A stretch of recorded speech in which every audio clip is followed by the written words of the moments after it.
कहानी की शुरुआत होती है दिल्ली के एक बड़े कॉलेज से, जहां निधि और अर्जुन पढ़ाई कर रहे होते हैं। निधि एक सुंदर, आत्मविश्वासी और हर दिल अजीज लड़की है, जबकि अर्जुन शांत और रहस्यमय स्वभाव का लड़का है। दोनों एक दूसरे से बिल्कुल विपरीत थे, लेकिन धीरे धीरे उनके बीच एक अनकहा आकर्षण पनपने लगा। अर्जुन हमेशा अकेले रहता था और किसी से ज़्यादा बात नहीं करता था, लेकिन निधि की मासूमियत और जिंदा दिली उसे आकर्षित कर रही थी।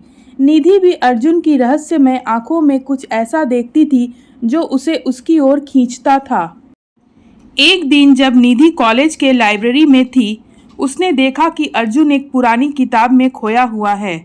जब उसने किताब के बारे में पूछा तो अर्जुन ने बताया कि यह किताब एक पुराने राजा और उसकी प्रेयसी की प्रेम कहानी से जुड़ी हुई है, जो कभी पूरी नहीं हो सकती थी।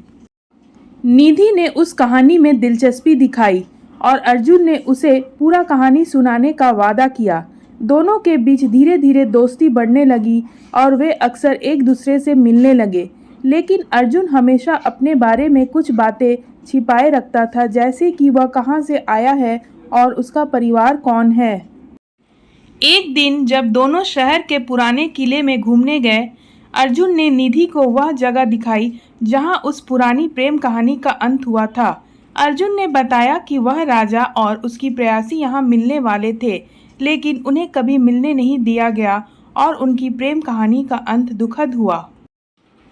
निधि अर्जुन की आंखों में दर्द और उदासी देख सकती थी, मानो वह खुद उस कहानी से जुड़ा हुआ हो।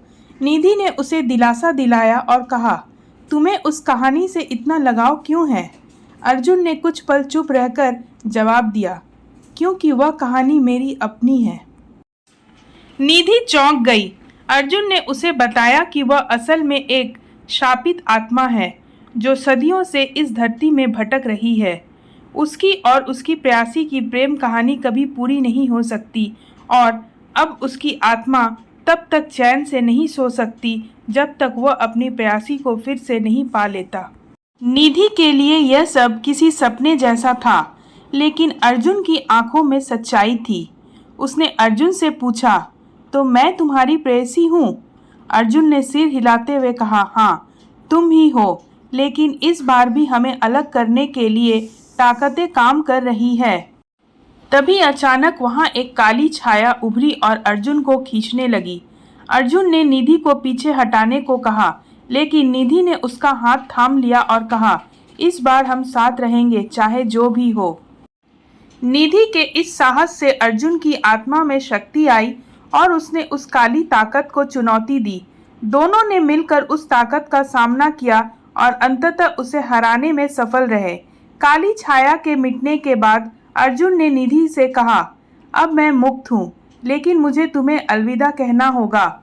निधि की आंखों में आंसू आ गए, लेकिन उसने अर्जुन को जाने दिया।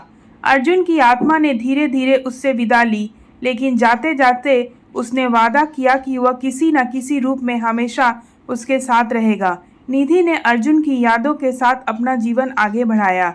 उसकी कहानी ने उसे जीवन में एक नया दृष्टिकोण दिया और उसने अर्जुन के बलिदान को कभी नहीं भुलाया।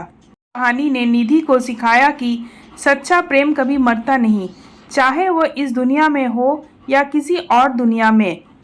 आप सबको मेरी यह कहानी कैसी लगी मुझे ज़रूर बताइएगा और एक लाइक और कमेंट ज़रूर कीजिए कि और आप कैसे कहानी पसंद करते हैं। और मेरे चैनल में अगर आप नए हैं तो सब्सक्राइब करना ना भूलें। धन्यवाद। मिलते हैं अगले कहानी में।